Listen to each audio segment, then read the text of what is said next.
Welcome along to the Make It Count podcast. My name is David. My name's Matt. And we are the Taylor Brothers. And sometimes we just get busy. Too busy, in fact. Too busy to live healthy lives. Yeah, and the idea is obviously we're trying to make it count, but I've come across a quote. I was reminded of a quote actually, where someone, it was John Mark Comer, wasn't it? Actually, in his first book, The Ruthless, Elimination of Hurry, he said, most people are too busy to live emotionally and spiritually healthy lives. And that resonates with quite a lot of, well, it resonated as true when you told me, and I was like, yep, I think that is true.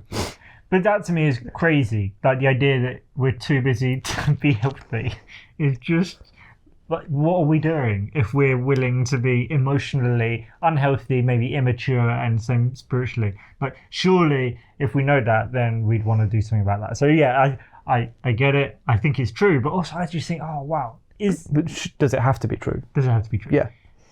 But also, we do about it? Do you think it's true? Do you think that statement is true? Do you think you can be too busy to be emotionally healthy? Absolutely. I think we see that, the fallout of that, all over the place, and in many different, whether it's in family sphere or in business sphere, you see it.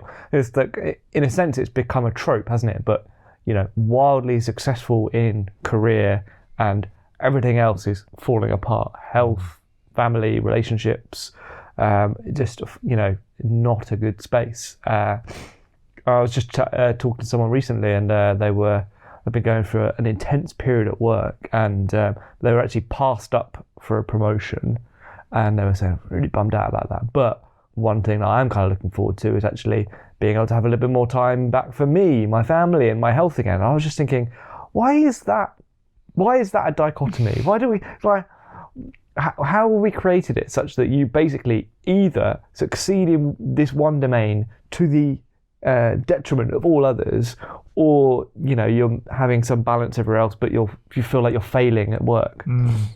Yeah, it's very interesting. And I was wondering about this for myself a little bit as well, but I definitely know on my busier days, when I get later in the day, I spend more time on my phone. Yes. Which is really interesting. It's like, I'm busier, there's more going on in my day, or more has happened in my day in maybe different spheres. Like, I'm practically just busier, more space taken up with people, and maybe there's an emotional thing. And so when it gets to the evening, it's just like, deaden myself. And there was an article that I read that sort of said, actually, sometimes we keep ourselves busy to avoid our feelings. And I think that is probably in that moment, I'm not consciously choosing to do that, but it's like, there's such a lot that's happening that day. The idea of like a tired me trying to process all of that emotions, it'd be easier if I could just avoid them. Yeah. And actually I'll just deaden myself. And where do we go to deaden? To avoid actually our phones usually. Typically, yeah, for the whatever dopamine drug of choice we want, whether that's social media or news or anything. Yeah. Really, I've noticed that as well. I think we live in a distracted time, don't we? And I was reading something recently. I think it would be worth us doing a book review in a couple of weeks' time. Ordering Your Private Life, or Private World, by Gordon MacDonald. Came out a little while ago, but it's one of those books that you read it again and you're like, yeah, wow, he saw it then and it's even worse now. But he was mentioning how, people 50 years ago, 100 years ago, like, they knew how to work hard, and they did work hard, but they also just knew when to be like, okay, call it a day. I'm gonna sit down. We're gonna just have a nap, or be outside, be with family, and just completely switch off. And I think we are losing that capability fast because we carry around the distraction with us everywhere we go. It's kind of that Till Melmore thing of like, when phones had leads, we were free. But as soon as phones lost their cords, we gained one. And I think it's again, I don't want to say phones are the evil thing or technology is a problem, that only a problem, but it does raise problems, and problems that have never had to be solved before in this way. We've always had to deal with distraction, always had to deal with busyness, and there have probably always been those that didn't get that right. But now it's endemic. And so we're talking about maybe the emotional health of this and why we think that might be important. I mean, one of the things I did my master's on was emotional intelligence. And one of the things of emotional intelligence is recognizing your emotions. That's actually like level 1. And then it's being able to manage your emotions. Then it might be about helping recognize other people's emotions and help them manage their emotions. So there's different elements to this. But actually, that idea of going through emotional intelligence or even developing emotional maturity, well, we all see those people that don't have it. Yeah. That you touch something unintentionally and it's boom, explosion. And I think probably some of that comes because we deaden ourselves to it. We haven't taken the time to process our emotions, to examine them, to reflect on them, so that actually they're not carried away. We're not just exploding out of things or wilting within ourselves and as a result of things. And so I think actually when we're so busy we cover up that, we lose maybe some of the deeper character formation that is so tied to emotional maturity. Yeah, absolutely. I mean, there's another book that we'll probably do at some point is Emotionally Healthy Spirituality by Pete Scazzero. I think that's definitely worth looking into. And his tagline to that book is, it's impossible to be spiritually mature if you're emotionally immature. And I think for those who are in the faith space, but you just think of any domain where someone has maybe got prestige and yet emotionally you know what their sort of hit points are, and you just don't go there with them because you know they can't handle that, or that they might fly off, and you just go, yeah, that seems to be I think growing because we're encouraged that way. Online discourse is anything but civil, and you marvel when you find a forum on the internet when you're like, wow, people engage in good faith here and with generous opinions of what other people are trying to say, rather than slam you down because you're different than me. And a number of years ago, I coached a football team. I came into it and I adopted some players. Those players had been playing together. They played in that league for a number of years. And one of the players had this bit of a reputation. So that when we would play other teams, they would try and wind him up. They would try and get under his skin. And more often than not, he would fall to that. And he would end up being sent off, lashing out as a result of those things. And he felt quite like hard done by. Oh, they're picking on me. They're trying to do this.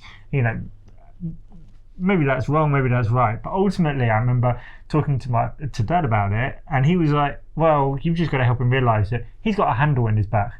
And everybody else can wind him up. But he can't, he's not in control. Yeah. And it's like, actually what he needed to do was wind that handle in. Now I've gone into a teaching space in a school. How terrible would it be if I was so emotionally immature that I could let those 30 kids wind my handle up? Yeah. And it's like, actually we should want emotional maturity for ourselves, because ultimately we're giving away our control to somebody else otherwise, to whim, to chance, to other people. And actually, how much more mature is it to turn an insult away with a kind word, with an encouraging response, rather than an outrage, a fire? Because even that is, oh, you just say that to me and I'm going to explode, and then, you know. Absolutely. Yes, so many thoughts coming in my mind at the moment. I think the thing with teenagers, isn't it, is that they're at that age and stage where they're testing everybody's boundaries, and actually they are, in many ways, they are growing in that emotional intelligence, but not necessarily for altruistic motives. Like, they're trying to be like, how can I wind these people? And a class almost generates a culture and almost a mind. They're like, I remember when I was at school, we knew, okay, we can wind that teacher up and basically we won't have to do anything all lesson, or we can upset that person, she'll go off and ask for help and that'll be 20 minutes lost. And so, and those adults were not capable of actually reining themselves in so that we actually had to engage with the stuff. And in reality is we all lost out because of that, because we literally lost learning. All we then did was, and they were emotionally abused by us. And I think this isn't confessions of confessions of Matt's schooling. He did very well. I think as we wrap up this conversation, we can kind of forgive a teenager for being emotionally immature because they are a minor. They are immature. But when the adults retain that emotional immaturity for whatever reason, and today we're speculating or suggesting that often it's because we're too busy to allow those emotions to be processed and to heal our inner world so that we can show up in a healed way emotionally. When the adults do that, that's somewhat less forgivable, no matter what the excuse is. Absolutely. I know that's where, again, I like Tim Elmore's approach to when it talks about, like, when we're looking at the problems of Gen Z or even millennials or whatever, not blaming them, but going, it's the world that we have given them and raised them into. So recognizing those weaknesses as we have played them that hand. And so maybe before we completely wrap up, this is really just a bit of a primer on this. This is only a short conversation, but what are maybe a couple of things that we can do to actually not be the victim of overwhelm and busy to the detriment of our emotional and spiritual health? And primarily you would suggest that's addition by subtraction.